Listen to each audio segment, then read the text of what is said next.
Hello, everyone. Welcome. Thank you for joining Overcoming Learning Loss with Effective Interactions. We will get started in just a moment. We'll let everyone sort of filter in. But if you have a moment as you're coming in, if you want to find the questions section, we'd love to see where you're joining from. Go ahead and post in there maybe your role and where you're joining from. And we'll get started in just a minute.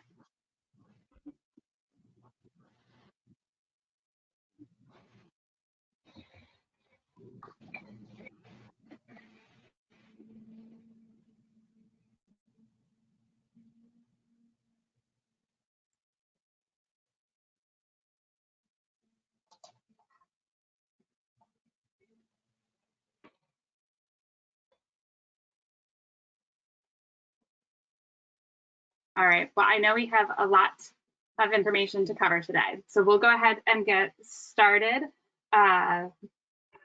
This is Overcoming Learning Loss with Effective Interactions. Vicki, if you want to go to the next slide, we'll just cover a couple housekeeping things. Before we begin, just so you know, we are recording this session. If for any reason you have to jump out halfway through or if you miss some of it, everyone will receive a link to the recording tomorrow. So we'll be sure to share that. Everyone will also receive a certificate of attendance and any sort of links or resources mentioned in that same email. And I see lots of you have found the question box already and are sharing where you're from. I see Head Start teacher in Tampa and Head Start in North Carolina, QRS coach, directors, corporate trainers. We've got all sorts joining us from all over, but if you haven't yet, find that Q&A box and you can use it to ask any questions that you might have for the presenters or for us at Teachstone, and we'll be sure to get back to you with those. And that's it for housekeeping. And so I am excited to share our two presenters today. We have Vicki Kinter-Duffy, who's from Teachstone, and Dr. Tara Scott, who's joining us, that we have now utilized for all sorts of things where we've become big fans of. I'll go ahead and let them introduce themselves. Thanks, everyone. Thank you, Liz. And hi, everybody. We're excited to be here today to talk about learning loss and how interactions can really support kids and teachers as we are coming back from navigating a crazy year and a half. So I'm a research and evaluation specialist here at Teachstone and did start in early childhood and teaching preschool and then have been working in research for the last couple of years, or last 10 years really, with Teachstone. So happy to be here. And Tara?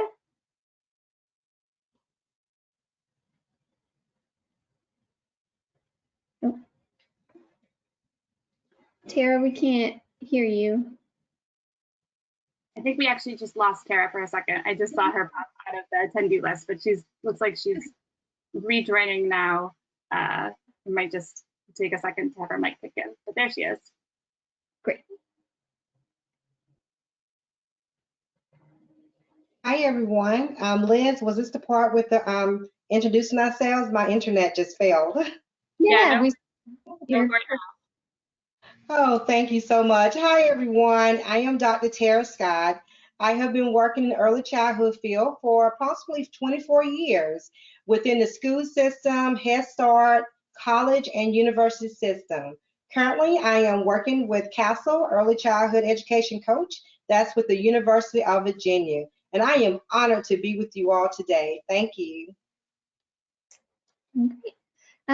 So I'll just quickly go over our objectives and then we will just dive right into a little bit of presentation, a little bit of conversation today. Oh, and there goes my slides. There we go. So today we will think about the critical role that interactions play in supporting academics. So we really are going to focus on academic outcomes, explore new research on interactions and then literacy specifically, because we know that that can often be a big concern around learning loss. And the research will focus on pre-K to 3rd grade, but a lot of what we're talking about is still applicable to older grades if you're working in those grades. We'll define some opportunities to support teachers in facing and overcoming learning loss, and think about some strategies around instructional support specifically to really support those academic outcomes in children, while we're still really using that foundation of supportive relationships. Okay, so we'll dive right in, but please ask questions if you have any. So we wanted to start with this quotation that comes from a recent report from the Science of Learning and Development Alliance, which represents researchers and pediatricians and education professionals who have really looked at recent science, theory, research, neuroscience, to understand like what is important in learning and development, and then to take that and figure out how we start to build more equitable education systems. And so they share several key findings in this report, and we can share that. But there's this overarching idea in the report of really highlighting supportive relationships and how that's the most important factor, that key factor that is going to impact learning and development more than any other. And so we're really going to ground our discussion again in this idea that all of these other interactions need to happen within a supportive relationship in order to really drive learning for kids. So when we think about just theory and research on learning from a variety of perspectives, so when we think about culturally responsive practices, trauma-informed care, anti-bias education, special education, gifted education, constructivist theory, all of these things, we can see several threads that really work throughout or are common throughout those. And so we see really that it's these several predictors of children's outcomes, and so that the keys to student success are these ideas of there needs to be a genuine connection with the students, and not just with the students, but understanding where they come from and kind of what unique strengths and needs they're bringing into the classroom. They need an organized setting. And then the children and students need challenge. And I actually put here also productive failure.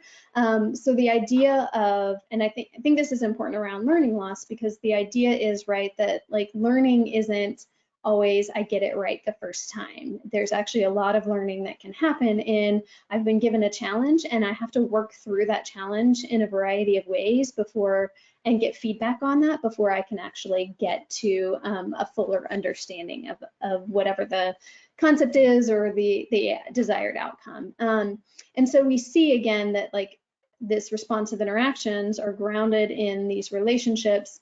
And then once you have these other pieces, you can really start to individualize for students and really honor their unique strengths. So even though the exact approaches differ for all those different areas of research and theory, we see that these are really those key moments.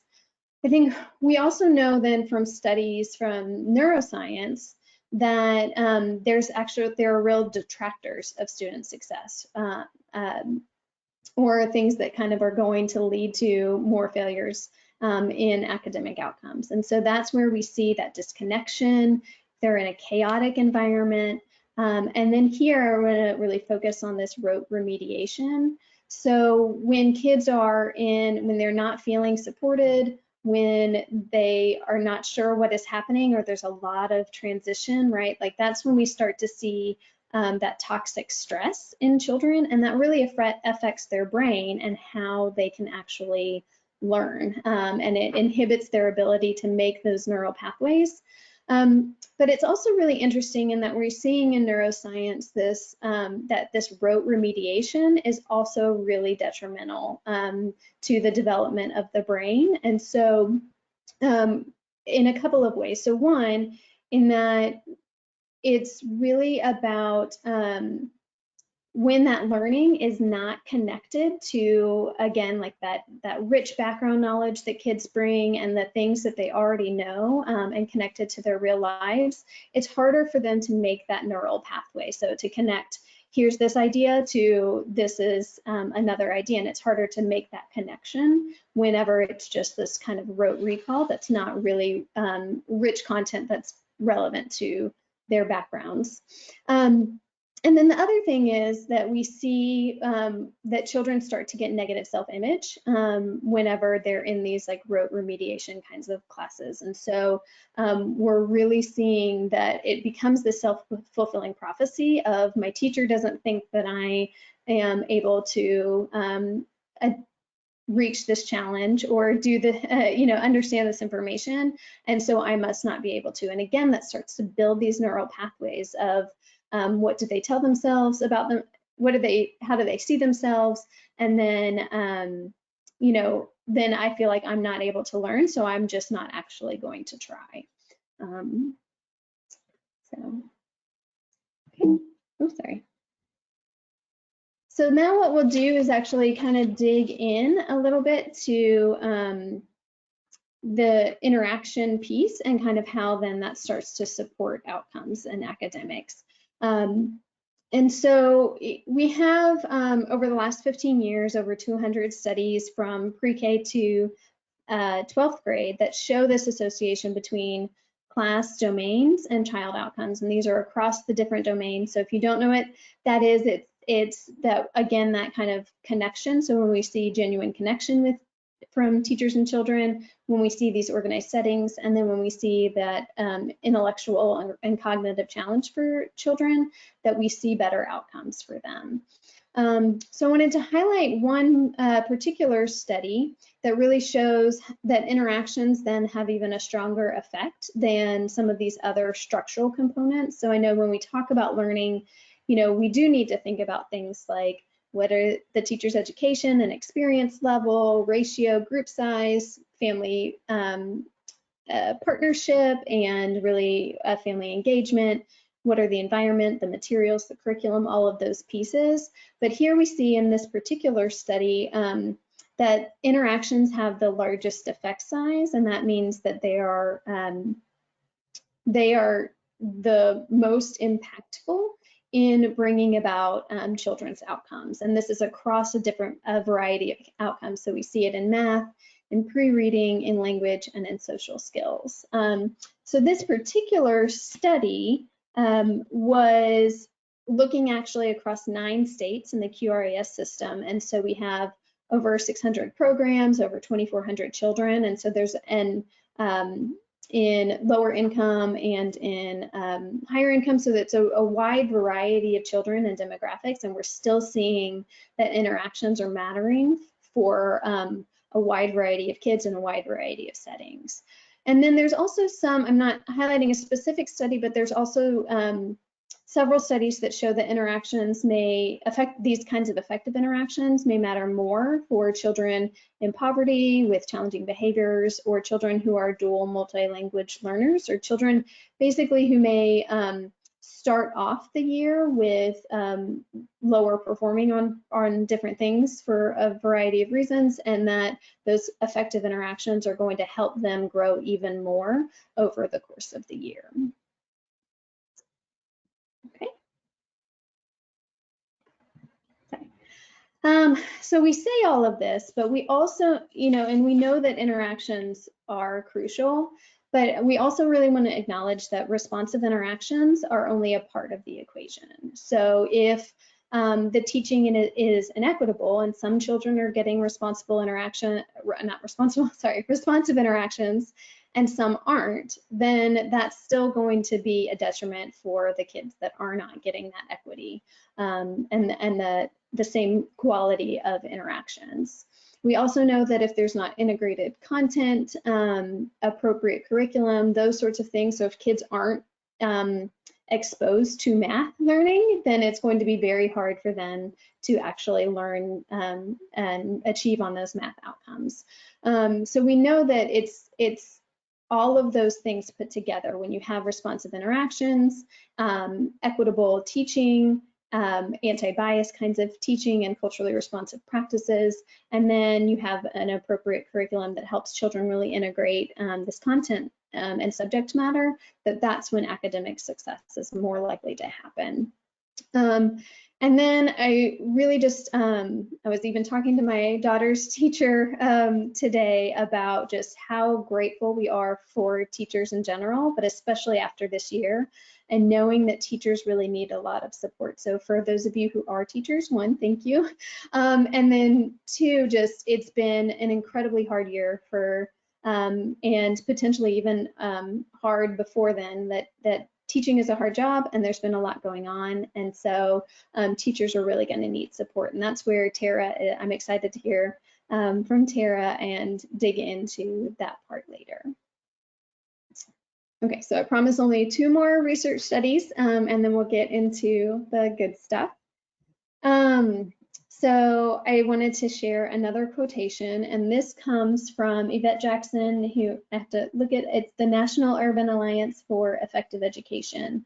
And Dr. Jackson shares a report again that actually highlights a lot of the neuroscience around, you know, when education is inequitable and how that actually affects children's brains. And so then, you know, she shares that research shows that weakness-based approaches are the antithesis of what stimulates learning. And so we'll talk about this in a little bit of as we define what learning loss is. But again, when we start to say, oh, you're just not there, and we go straight to rote learning, that's actually going to really cut off, or not cut off, but really hinder those neural pathways. Okay, oops. So I want to just think about literacy specifically, and I'll talk about a pre-K study and then a K-3 study. So in this particular study around literacy, they were testing what are the relationships among challenging behaviors in children, the quality of interactions, and then children's outcomes. And in this study, we, sorry, I have to look at my numbers. I believe it is around 300 children in about 50 programs in low income, oh no, that's the next one. This was in urban setting, but it didn't talk about children's income levels. But so we're seeing then that all 3 domains, again, the connection, the organized setting, and then the intellectual challenge, are associated with higher outcomes for children. And so with emotional support specifically, that's where we really see this buffering between the relationship of challenging behaviors and literacy. So normally, if there's a lot of challenging behaviors in the classroom, then children are going to have lower literacy outcomes. And so what we saw here is that when then there's a lot of challenging behaviors and teachers are meeting those challenging behaviors with creating warm relationships and providing individualized support and understanding where that child is coming from, then we actually, those challenging behaviors are not affecting the literacy outcomes as much. We also saw in these classrooms that when there were higher scores on classroom organization, children were able to have higher letter word recognition. So these are really important pre-literacy skills for preschoolers. And then with higher instructional support, that was associated with higher vocabulary, and then again, letter word recognition. So those are those really important skills that are going to help children start to decode and learn to read when they get to kindergarten and 1st grade. Okay. And so now this study is focused again on literacy, but it's the K through 3rd, and this is actually a longitudinal study, so the children were followed from entry into kindergarten all the way to the end of 3rd grade. And this study showed the main takeaway is that children who had multiple years of better quality interaction scored higher on reading comprehension. And this was not just, it was reading comprehension for all of those years, but especially at the end of 3rd grade. And one of the things that's really important here is that then those gains, the children had greater gains again when they started school with lower letter word recognition skills. If they were in classrooms with higher quality interactions across all three domains, then they showed an even greater increase or more growth in their literacy skills at the end of third grade. And so just quickly kind of talk through this graph. So you can see this like bottom, I don't know if I have a little pointer, but if you see this bottom line that has the large dashes, so those are the children who were performing lower than that average on the letter word recognition skills. And so you see that they started much lower, but then by the end of third grade, when they've had those quality interactions, they're actually starting to catch up with their peers. And so that gap in outcomes goes from pretty wide at the beginning to a much more narrow at the end. So all of that is to, I think just again, oh, and sorry, I just realized I wanted to also highlight, so we actually have 57 studies over the last 10 years that show for pre-K up to third grade, just the importance again of all of these interactions and the higher quality interactions supporting language and literacy outcomes.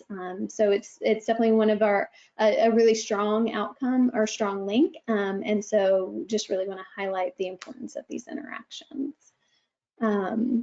Okay, so I know that was a lot of really technical research and things like that. And so I know, I imagine that most of you are really here so that we know this. We know that children and teachers have struggled over this past year, and we have a lot of challenges into the new school year. And so I think we all want to think about solutions. So I'm going to turn it over to Tara to really talk through the solutions. Thank you, Vicki. Hi, everyone. I would like to begin this segment of interactions and learning loss. And I want to start with the next slide with the quote. A quote by Rachel Gabriel. And this quote says, "Learning is never lost.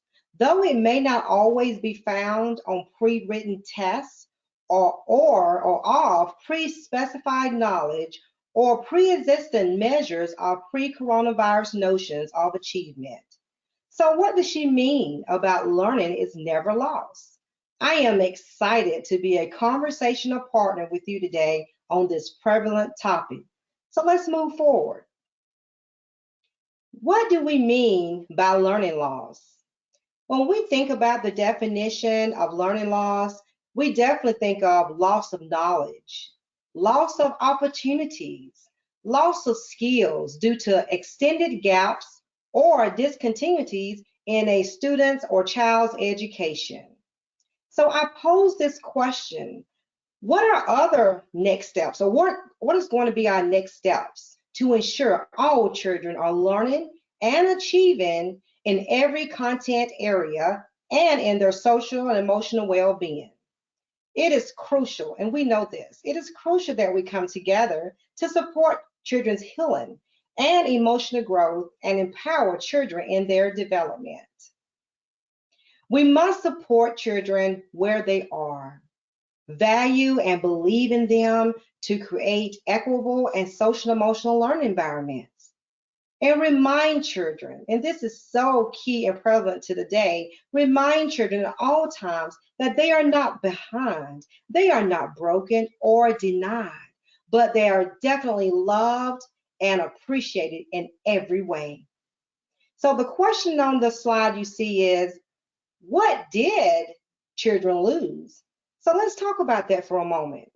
We also know as professionals, as family members, and as citizens, and all students and families have been affected in some way by the pandemic, although the severity of the effects vary widely. Children have lost family members, pets, connections to teachers and friends, social and emotional well-being, and for so many, stability of food and shelter. And I am grateful for the outlook and knowing that our children are resilient. When we must admit to ourselves, the loss is real and we're saddened by it, we're hurt, but we support the children.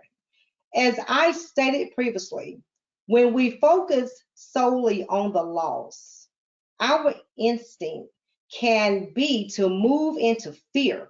It's just being natural that they would never catch up. But should we have that in mind? Maybe instead we can use a strength-based approach and support their interactions and definitely meet them exactly where they are. And then we focus a lot on the gain. But what they lost, but what about what they gained? During this pandemic, there are so many things that children have gained.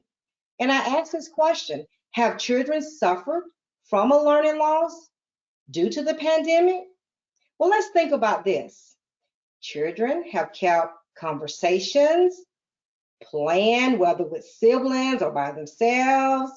They have had meals that were provided somewhat in various forms and contexts. Children may have spent more time with their parents, family, and friends, and it also increased child autonomy. And when I say that, having that level of responsibility, like preparing their breakfast or cereal, knowing how to Zoom, controlling the audio, mute and unmute at the right times. What a level of taking turns, sharing, and going beyond the classroom. So I do it in a recap for you. What have children gained? Well, resilience, new ways to connect and communicate, creativity, hopefully time outdoors, new roles at home, global collective impact of own choices, learning pace and materials, and I love this one especially, teachers and parents having that opportunity to establish a better relationship and to understand each other. The parents was on the Zoom calls as well, so teachers got to see the parents. They got to see one another, and it's nothing better than establishing a relationship and maintaining it. So let's move on to how can we support teachers. So how can we support teachers?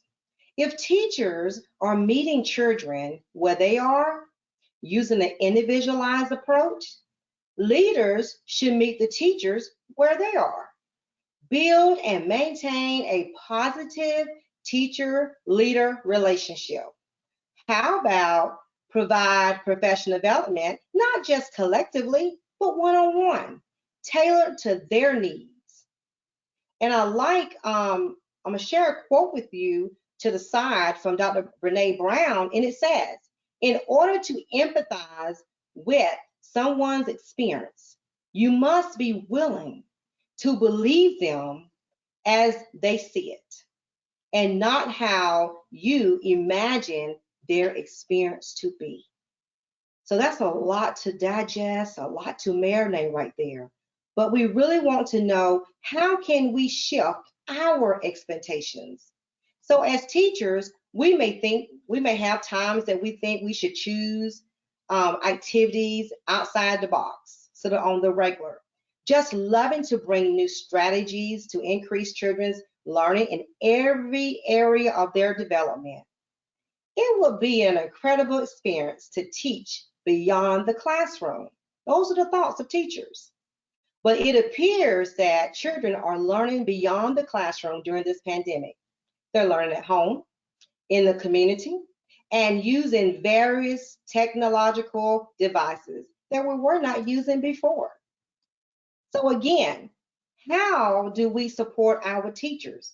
Well, not to be light about it, but I would say very respectfully, carefully, with continuous smiles. But truthfully, being flexible with teachers, finding opportunities for teachers to use their voice and have choice.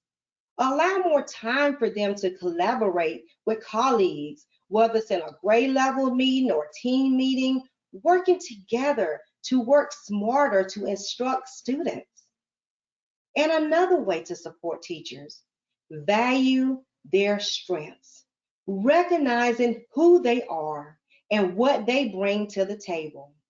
And it can be easily done by walking down the hallway or going through to the mailbox and putting a sticky note in their mailbox or door with a motivation quote or something you observe.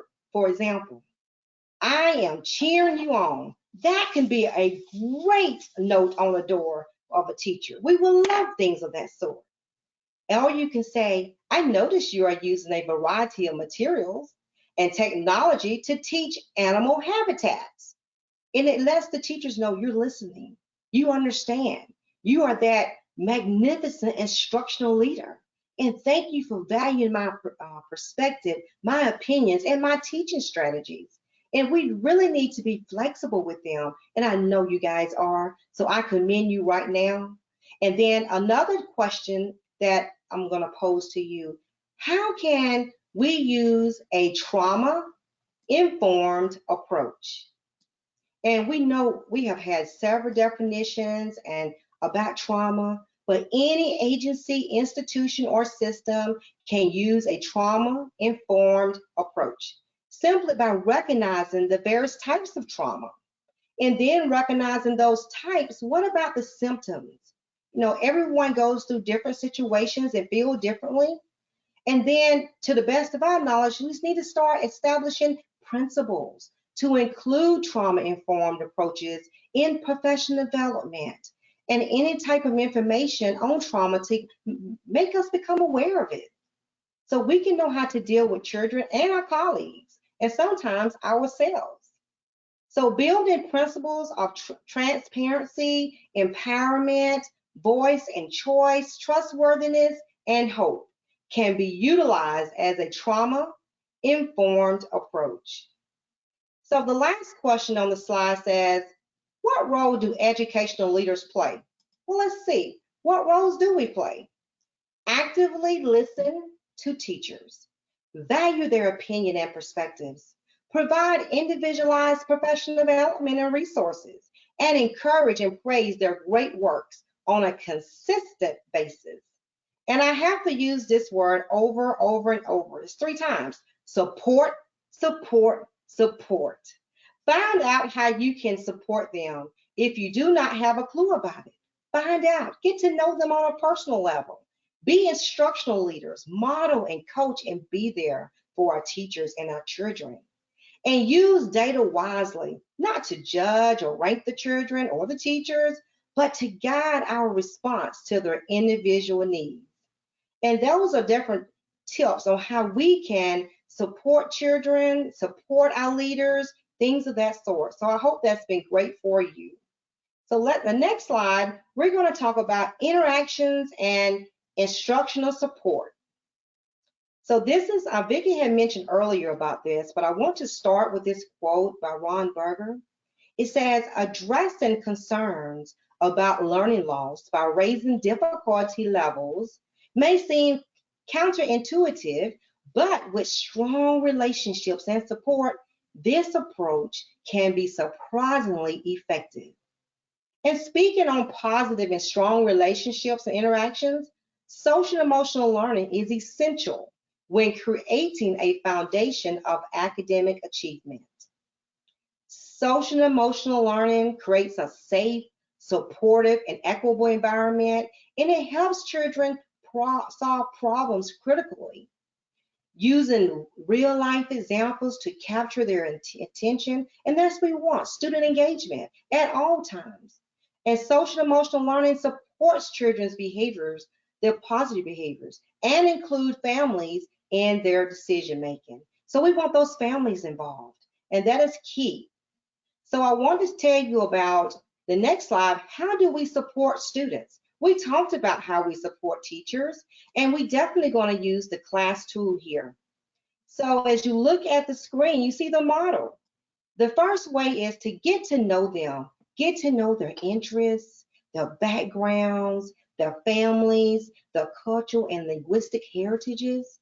Greet them by name or with a certain greeting in the classroom, like a applause or a handshake or or air hug or air high five. Have something that they can remember you by that's just for them. Get to know them for who they are.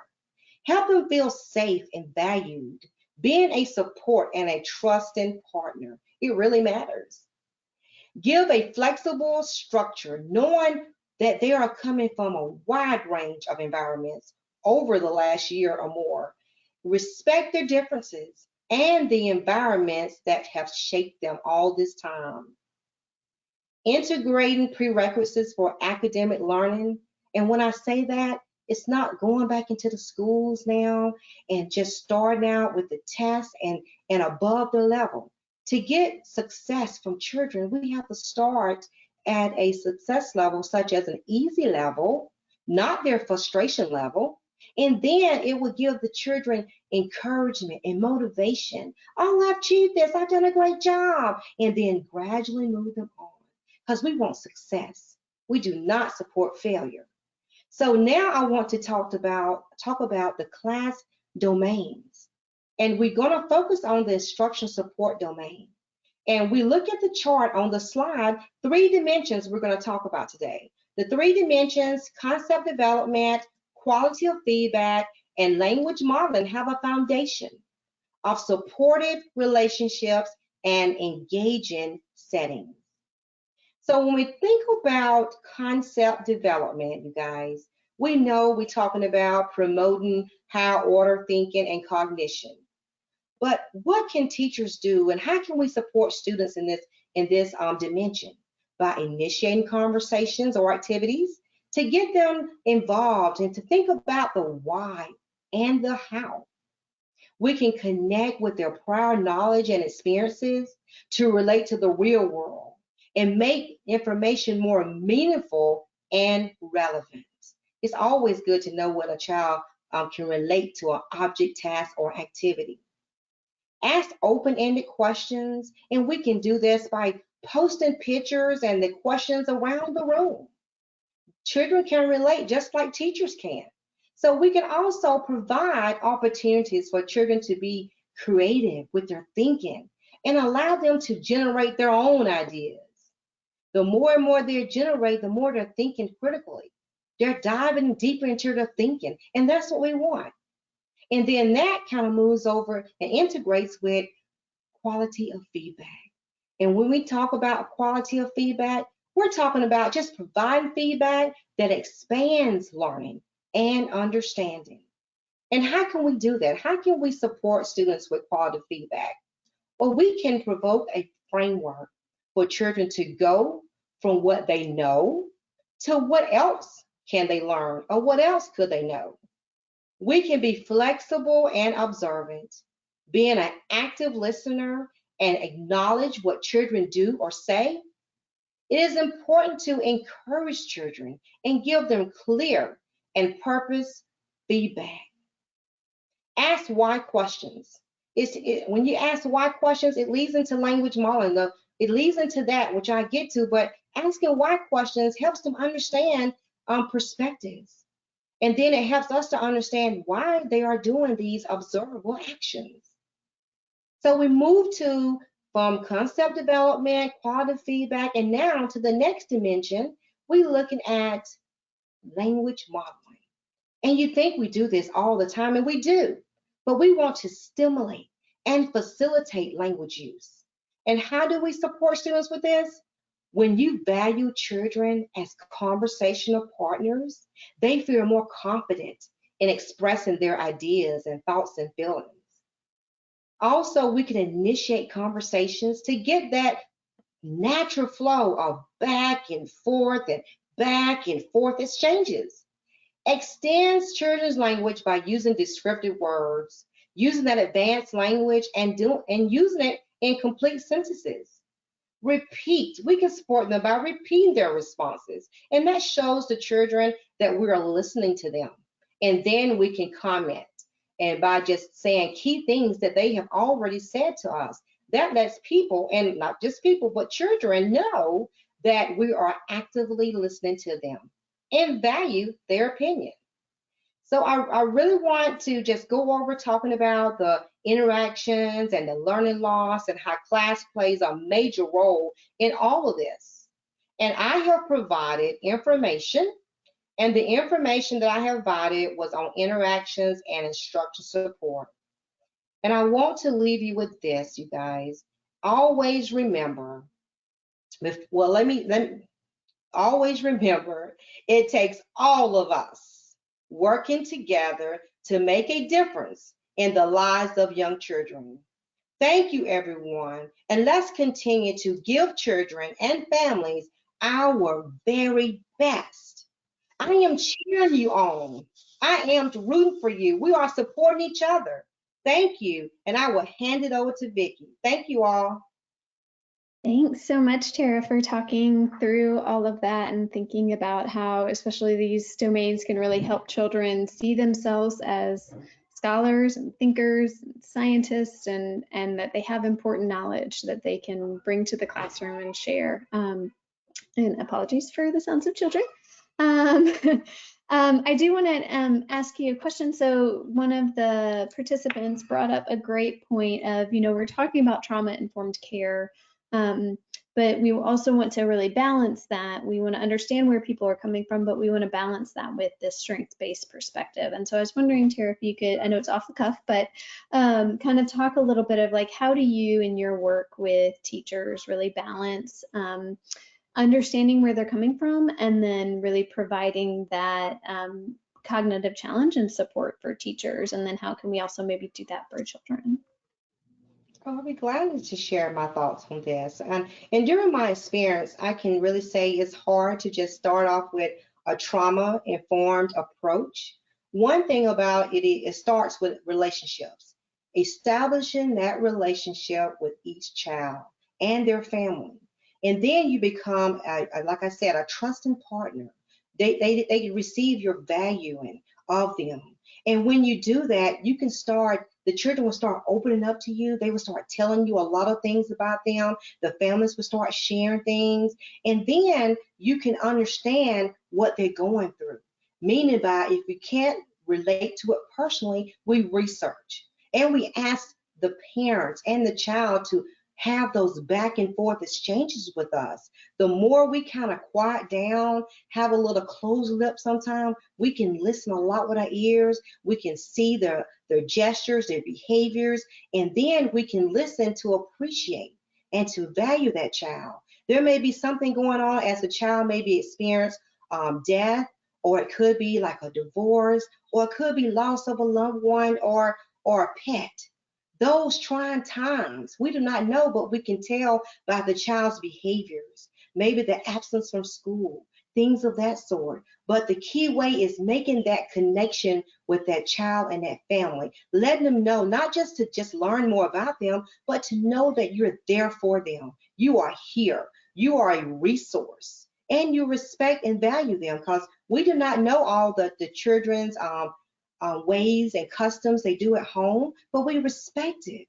And we want to make sure that in order to talk about trauma, we need to get an understanding about trauma, the different types, and understand how the children are just being receptive to it. Because everybody feel and go through experiences differently.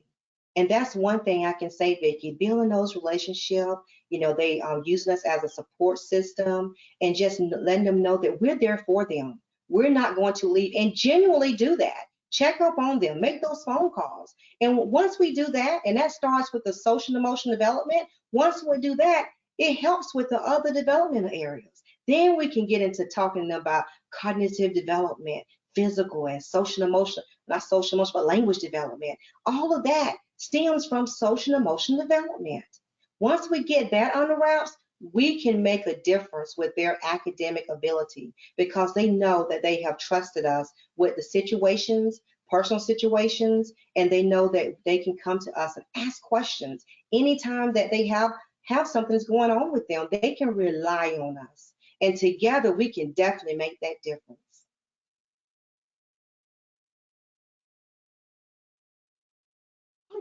Sorry, there's a lot of background noise right now, but I did want to, I think the other thing that you brought up, Tara, that I think is really important is this idea of how that social emotional learning can really be integrated. And so even just thinking about, like, that's a great way to, I think, balance both the trauma informed and the strengths based and really connect to background knowledge. So, you know, I can think of even something like a either for younger children, some art and pre-writing, or for older children, writing, you know, writing prompts about kind of like what the experience was like for you being at home, and then really having really supportive conversations with that. But I think, again, grounded in those relationships is so great. And there's, sorry, just a second, babe. Okay.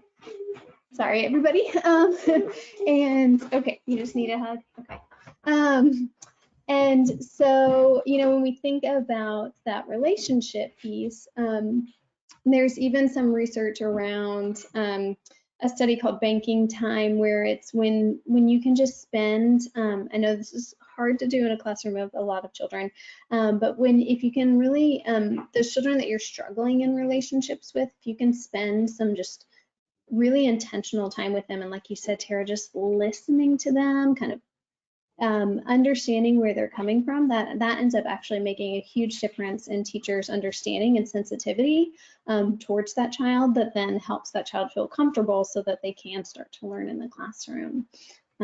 So I just really appreciate all of those thoughts. I think, and everybody is sharing, you know, just some of their own stories of like a child who lost her granddad, and so and how important that relationship was, you know, in supporting her so that she can still, you know, feel comfortable in the classroom. I think if there's any other, oh,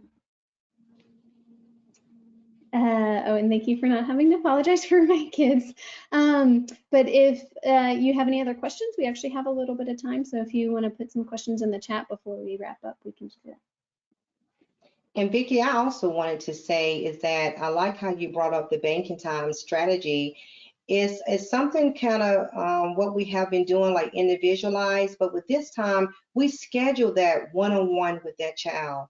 Not small group, not whole group, but just one-on-one, going to a particular area, and when no one else is pretty much around in a sense. And then that's when I mentioned about following the child's lead. You know, sometimes we have these lesson plans and we have these activities and they're time on a time frame, and we're like, okay, we need to do this and this. But when you do it at banking time, you following that child's lead. You're joining in to that child's play and letting the child ask questions, because if you're playing with blocks and he's building a block tower, and then what happens is you go over there and mimic the same thing. Start building your own tower, and that child is going to spark conversations like, oh, I'm doing it this way, or how are you going to make it larger, or how are you going to make it smaller? Then that you're initiating those conversations, back and forth exchanges.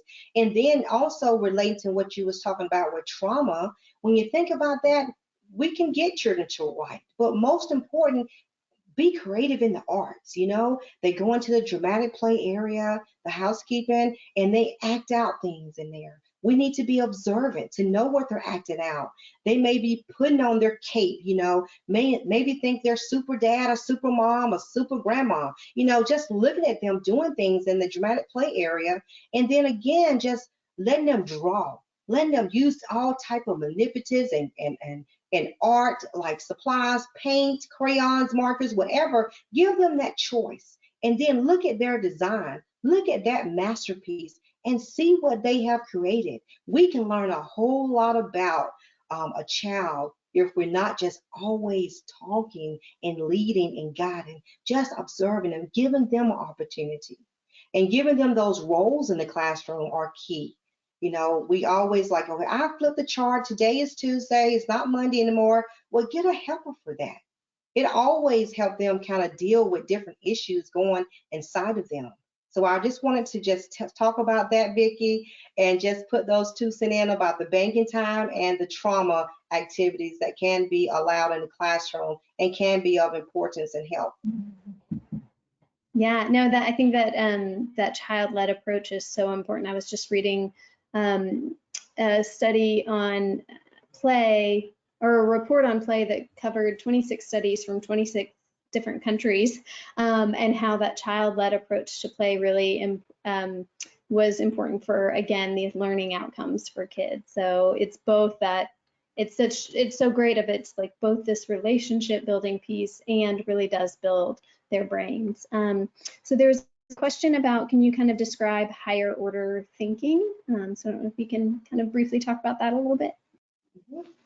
Yes, when I talk about in cognitive development, when we look at that dimension, we definitely want to focus more on cognitive ability, using higher order thinking skills, getting them to dive a little bit deeper in to their thoughts, their perspective. When a child can think, give them time. That's one thing, teachers, we need to make sure, give them time, that wait time to start thinking. You know, if it's raining outside and we was going outside to make a sandbox, how can we make a sandbox inside the classroom? You know, putting those questions out there and let them like, well, I think, and then when they start thinking, generating their own ideas, we can put that on a chart. We can do comparison and contrasting. We can allow them to have prediction charts, you know? So that's what we're talking about, higher order thinking, problem solving skills, comparison and contrasting, predicting, getting them to think outside the box and just be creative with their thinking. So we want them to go beyond, above and beyond all the normal, regular thinking that we initiate through pictures and through our teaching.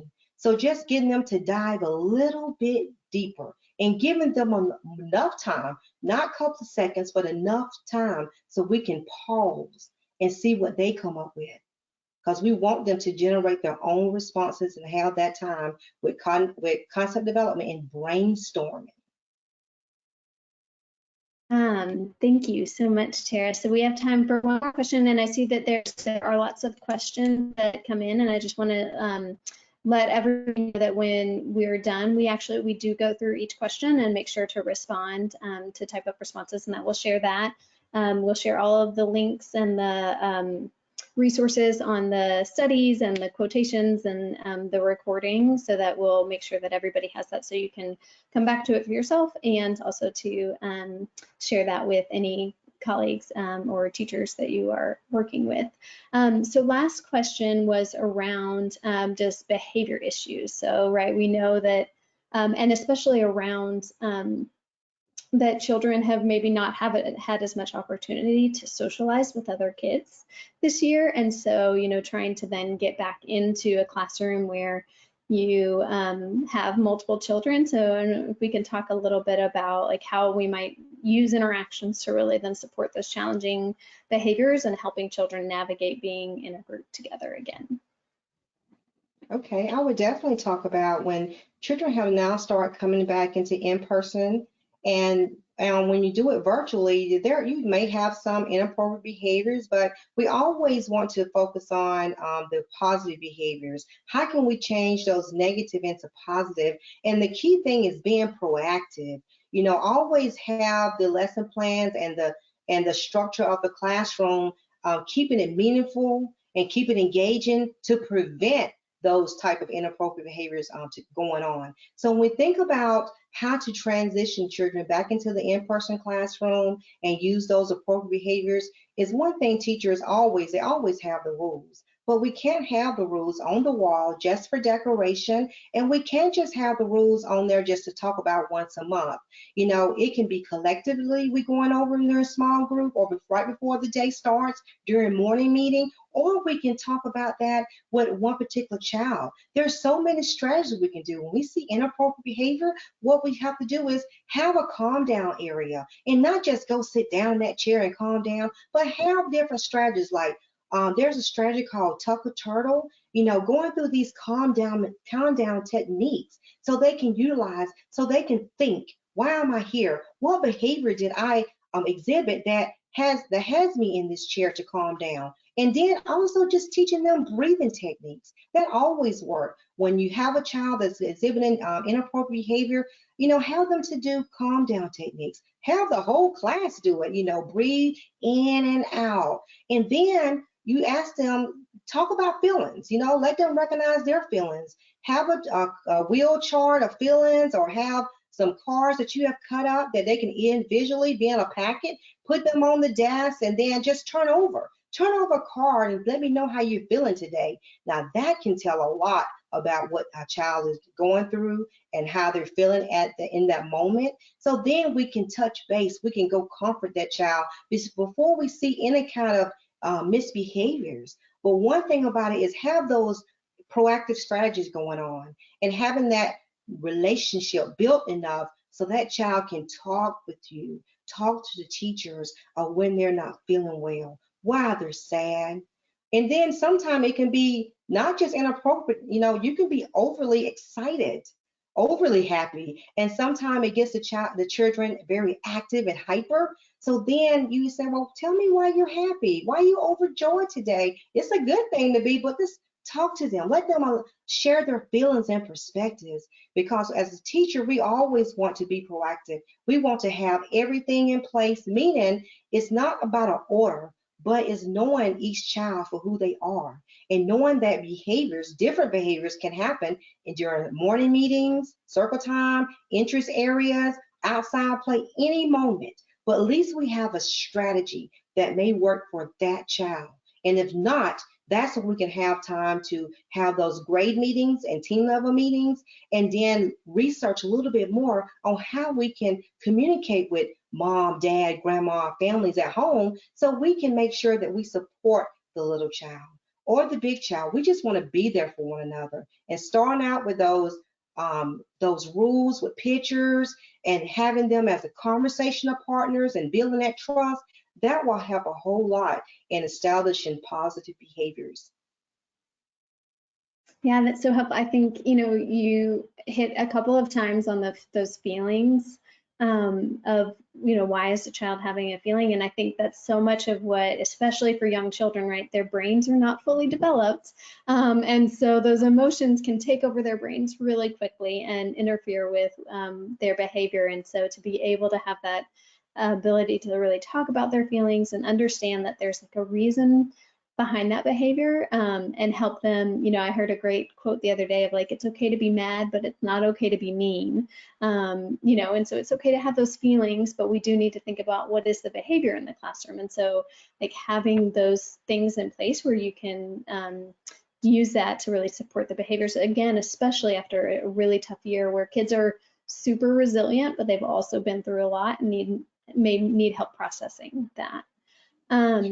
So we do, here, Tara, is there any last thing before we end that you want to say?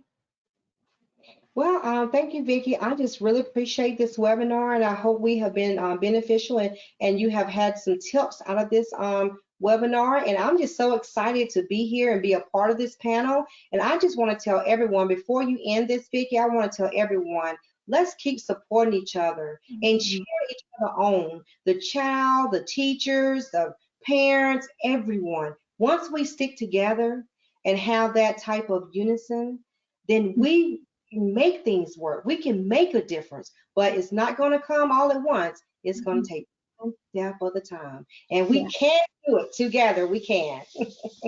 If we've learned anything this year, it's that we need each other. And so I actually want to close within this quotation, that maybe it's time to consider that the emerging science of learning, so again, all of the brain stuff that we are learning about, and then our national reckoning with unfairness and inequity are pointing in the same direction. Perhaps the size of the moment requires a commensurate response. We have a better sense of the tools we need to do the job and a clearer sense of the size and the nature of the problem. So again, there's a lot. It is a lot. I don't want to say that it's going to be super easy and we just put on a smile and move forward, but that there are like really concrete things that we need to do to support teachers and children. But I also think that some of it is like, okay, let's take this time when everything has been upended and really think differently and think creatively. And how can we then, like we've been talking, like come back to these supportive relationships and use that as our foundation to then support all of these other outcomes, and especially academic outcomes for kids. So we just want to thank everybody for coming today. And like I said, we'll follow up with all of these pieces. So Liz, is there anything else you need to do to close out? Hey, thank you. Yeah, I just wanted to also say thank you to both of you. That was such a good, productive conversation. And I know a lot of you asked in the chat about having handouts and having access to these afterward. Like Vicki said, we will send in the email tomorrow, not only the recording, but the slides. I know there was a lot of you that were interested in seeing those graphs and looking more closely at some of the pieces. And so you'll have access to all of that. And also, like Vicki said, you know, if you have questions we didn't get to, please don't hesitate to follow up. And just thank you for joining us. We are excited about continuing this work to drive, you know, quality and equity through classroom interactions. And we're here to help you and hope, you know, hopefully help you build those warm relationships and those warm classroom environments. And I'm going to put a link. A couple of you asked if there is sort of anything else that you could kind of have access to along these lines. So I'll put a link in the chat to where there's a number of other resources. There's a free ebook that just came out with the 5 challenges education leaders are facing that has some great ideas in it. And there's other webinar recordings and blog posts. And so take a look at that and reach out if there's more we can help you with. But thank you, Tara. Thank you, Vicki. Thanks so much, everybody. Thank you, everyone, for coming. Have a good afternoon.